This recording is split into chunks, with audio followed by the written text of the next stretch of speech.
Assalamualaikum warahmatullahi wabarakatuh. Di sini kami akan membahas mengenai media pembelajaran IPS MI oleh kelompok 7 dengan dosen pengampu Ibu Susi Suryani, MPD. Pokok pembahasan yang akan kami bahas kali ini yaitu pengertian media pembelajaran IPS, jenis media pembelajaran IPS, tujuan dan manfaat media pembelajaran IPS, pemilihan media pembelajaran IPS yang tepat, contoh dan studi kasus media pembelajaran IPS. Anggota kelompok kami terdiri dari Muhammad Fahrudin, Yusrin Nurfaizah, dan Hansa Fariha Salsabila. Nah, baik teman-teman, di sini untuk materi pertama yang akan saya sampaikan tentang pengertian dari media pembelajaran IPS. Nah, ini ada beberapa ahli yang menyatakan terkait pengertian tersebut. Yang pertama ada pengertian dari Kristanto. Media pembelajaran IPS merupakan segala sesuatu yang dapat menyampaikan segala bahan pembelajaran IPS tersebut, sehingga dapat merangsang perhatian, minat, pikiran, dan perasaan siswa untuk mencapai tujuan belajar. Nah, dari sini kita tahu bahwa segala sesuatu yang berasal dari apapun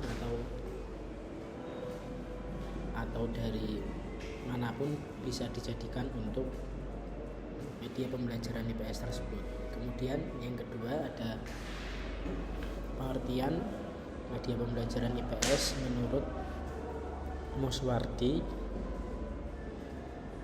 Beliau menyatakan bahwa media pembelajaran IPS sebagai alat bantu siswa dalam memperoleh ilmu pengetahuan serta membentuk sikap dan keterampilan dalam proses belajar.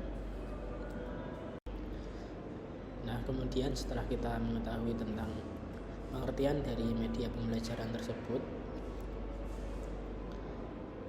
kita lanjut ke jenis-jenis media pembelajaran.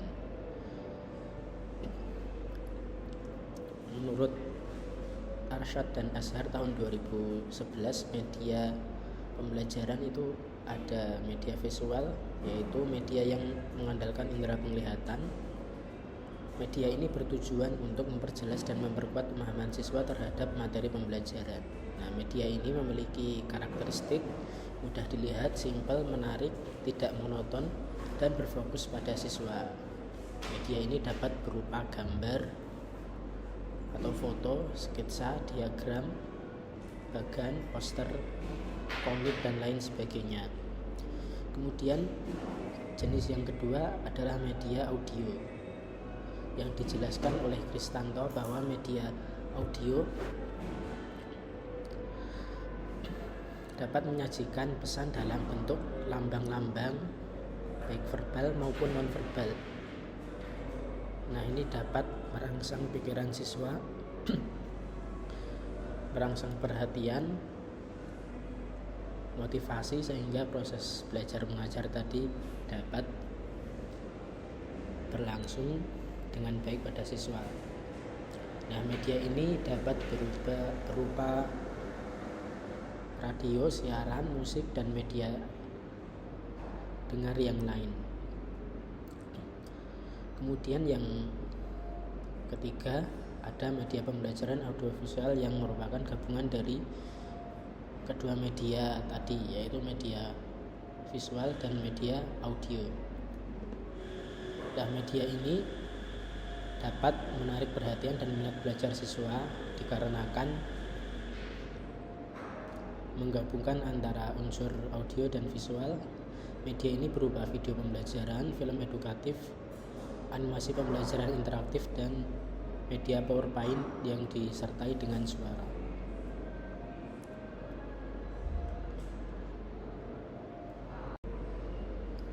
Baik, yang selanjutnya ada jenis media pembelajaran yang lain, yaitu ada media lingkungan, yaitu segala sesuatu yang berasal dari lingkungan sekitar yang dapat digunakan sebagai sumber belajar atau alat bantu pembelajaran. Nah, media ini memberikan pengalaman siswa secara langsung sehingga siswa dapat terlibat aktif, dapat menganalisis secara lebih jauh, dan siswa juga dapat menarik kesimpulan. Kemudian yang terakhir ada media pembelajaran 3 dimensi, yaitu media pembelajaran yang dapat menyampaikan, yang berciri-ciri memiliki tekstur tinggi, lebar, dan bervolume. Nah, kelompok media ini berwujud sebagaimana bentuk aslinya. Nah, seperti logo dan lain sebagainya. Media ini dapat merangsang perhatian, minat, pikiran, dan perasaan siswa dalam kegiatan pembelajaran sehingga mempermudah materi yang sedang dipelajari.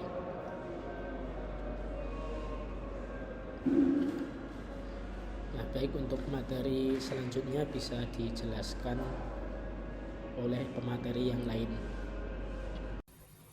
Selanjutnya, tujuan utama pembuatan media pembelajaran IPS MI, yaitu menyampaikan informasi pembelajaran secara lebih jelas dan konkret. Dengan adanya media pembelajaran, pembelajaran bisa lebih dikonkretkan lagi sehingga siswa memiliki bayangan apa yang dipelajarinya. Kemudian meningkatkan kualitas interaksi belajar. Dengan adanya media memungkinkan timbal balik antara siswa dan guru sehingga pembelajaran lebih hidup. Kemudian meningkatkan efektivitas pembelajaran. Ketika siswa lebih tertarik dengan pembelajaran, tingkat kebosanan akan menurun sehingga siswa akan lebih banyak menangkap pembelajaran dan pembelajaran menjadi lebih efektif. Manfaat media pembelajaran IPS MI. Yang pertama, meningkatkan minat dan motivasi belajar. Yang kedua, membantu memudahkan pemahaman konsep abstrak. Yang ketiga, meningkatkan daya ingat dan pemahaman. Dan yang keempat, menyediakan pengalaman belajar yang beragam dan memfasilitasi perbedaan gaya belajar siswa. Manfaat media pembelajaran IPS MI yang selanjutnya yaitu yang kelima, menyediakan pengalaman belajar yang lebih nyata dan menyenangkan. Yang keenam, mendorong partisipasi aktif dan kolaborasi. Yang ketujuh, membantu guru menyampaikan materi lebih efisien. Yang kedelapan, meningkatkan daya ingat dan retensi siswa. Prinsip pemilihan media pembelajaran IPS. Yang pertama, sesuai dengan tujuan pembelajaran. Media harus mampu membantu guru menyampaikan materi dengan lebih efektif dan mendukung pencapaian hasil belajar yang diharapkan. Misalnya, jika tujuan pembelajaran adalah agar siswa mampu menyebutkan provinsi di Indonesia, maka penggunaan media peta atau globe akan lebih tepat karena mendukung kemampuan geografis. Yang kedua, sesuai dengan karakteristik dan perkembangan siswa. Siswa MI berada pada tahap perkembangan kognitif operasional konkret. Ini adalah menurut teori Piaget, sehingga media yang bersifat nyata, visual, dan mudah diakses sangat membantu dalam pembelajaran. Prinsip yang ketiga yaitu kontekstual dan dekat dengan kehidupan siswa, menggambarkan realitas atau kehidupan siswa sehari-hari agar materi lebih mudah dipahami dan relevan. Konteks lokal atau lingkungan sekitar siswa membuat materi IPS terasa lebih bermakna dan aplikatif. Yang keempat, mudah digunakan dan tersedia. Guru perlu mempertimbangkan ketersediaan dan kemudahan dalam penggunaan media. Media yang rumit atau membutuhkan alat bantu mahal mungkin tidak efektif jika sulit diakses atau digunakan. Oleh karena itu, guru sebaiknya memilih media yang praktis namun tetap mendukung tercapainya tujuan pembelajaran.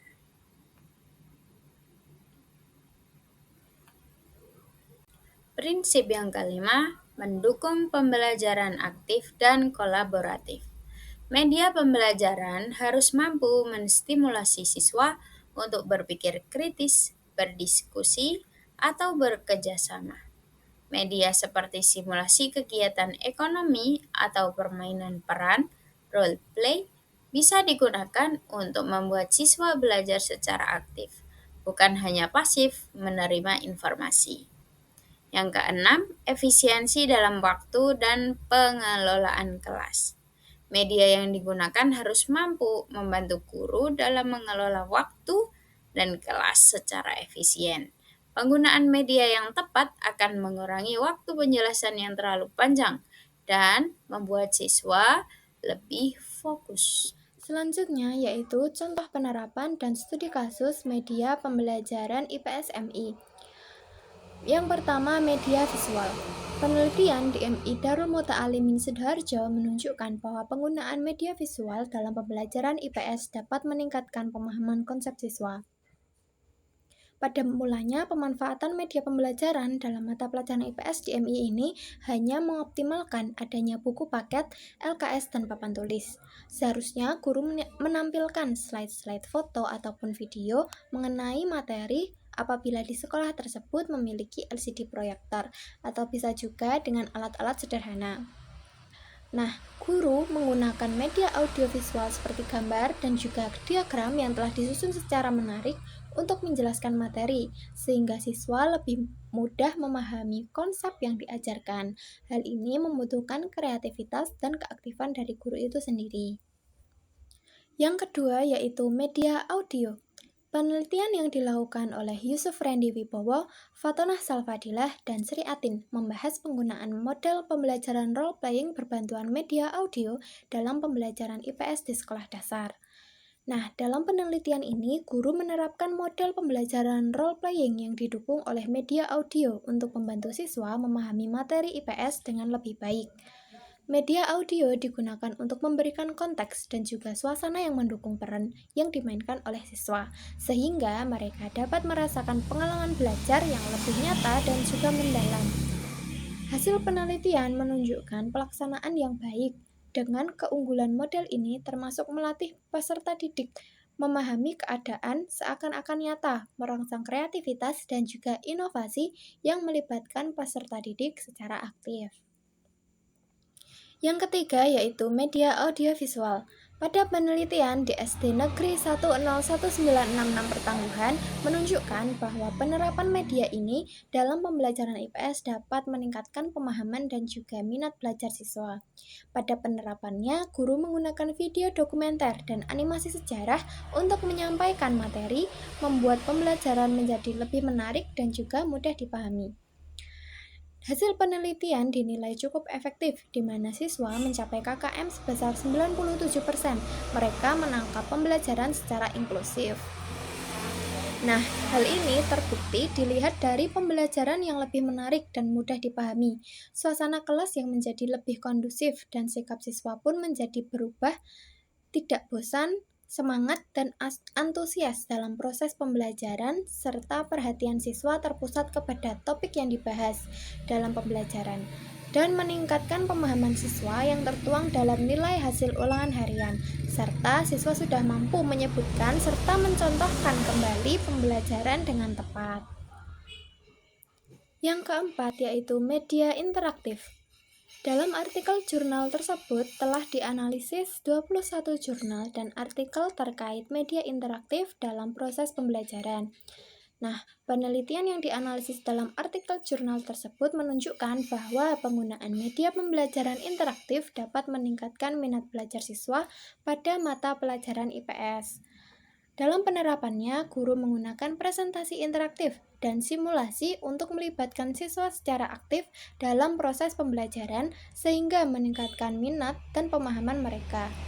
Hasil penelitian menunjukkan penggunaan media pembelajaran interaktif seperti video, animasi dan gambar dapat meningkatkan hasil belajar siswa pada pelajaran IPS. Oleh karena itu, penggunaan media pembelajaran interaktif dapat menjadi alternatif yang efektif dalam meningkatkan hasil belajar siswa pada pembelajaran IPS. Yang kelima yaitu media lingkungan.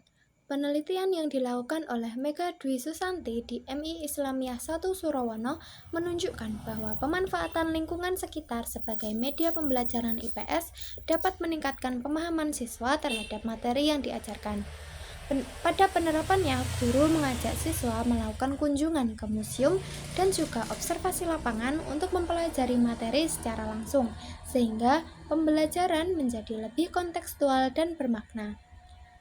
Secara klasikal, hasil penelitian mengenai ketuntasan pembelajaran IPS dengan menerapkan pemanfaatan lingkungan sekitar selalu mengalami peningkatan, seperti pada siklus 1, siklus 2, dan juga siklus 3 dan telah mencapai target peneliti yaitu 85% yang membuktikan keefektifan dari media lingkungan ini.